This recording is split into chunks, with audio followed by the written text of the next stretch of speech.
Hi, I'm Ann Autry with the Heritage Garden Program, and in this video we're going to cover how to create a heritage garden or low-use water landscape.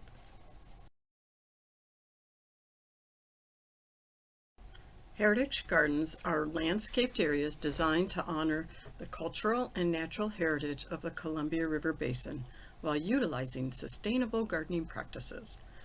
The program was developed by the Benton Conservation District in partnership with the Columbia Basin chapter of the Washington Native Plant Society. The program is designed to promote the use of native plants, promote low water use landscaping, efficient irrigation methods, and to educate our community about the history and biodiversity of the Columbia River Basin. 5 or 6 years ago, I started thinking about what was I going to do with this slope. One thing I realized right away is that I wanted to do something more creative and something that used less water and was more native to our area.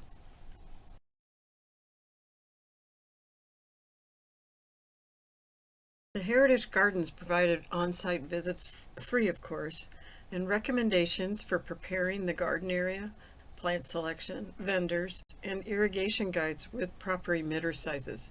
When you explore the Heritage Garden website, you can see the many resources the program provides.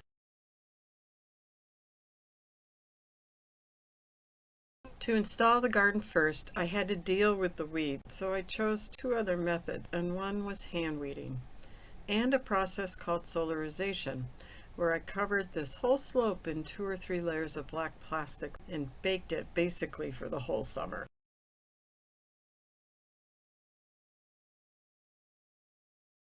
After going through weed control, or while that process was going on, I started thinking about what would be my travel paths that I would like to take. I tried not to make a straight line to lend some interest and add some mystery as to where you're going. I used smaller rocks to outline the paths and beds, and then larger rocks and steps came later in the process.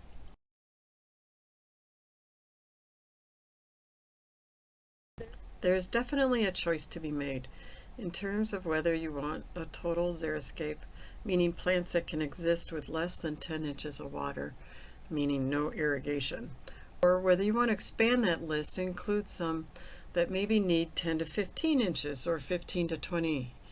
I really wanted to add in more penstemons. I wanted to have plants that would bring in more pollinators, so I made a choice to add irrigation. We were able to bring a line and then run it down through the garden and then snake off of that to the different plants that needed it.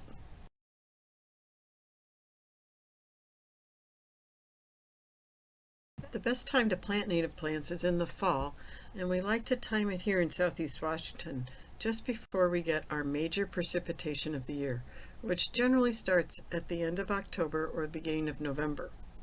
Native plants grow slowly the first year.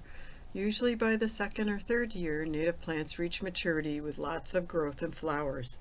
They are slower to mature than your typical landscaping plants, which often frustrates people, but you just have to be patient and give them time.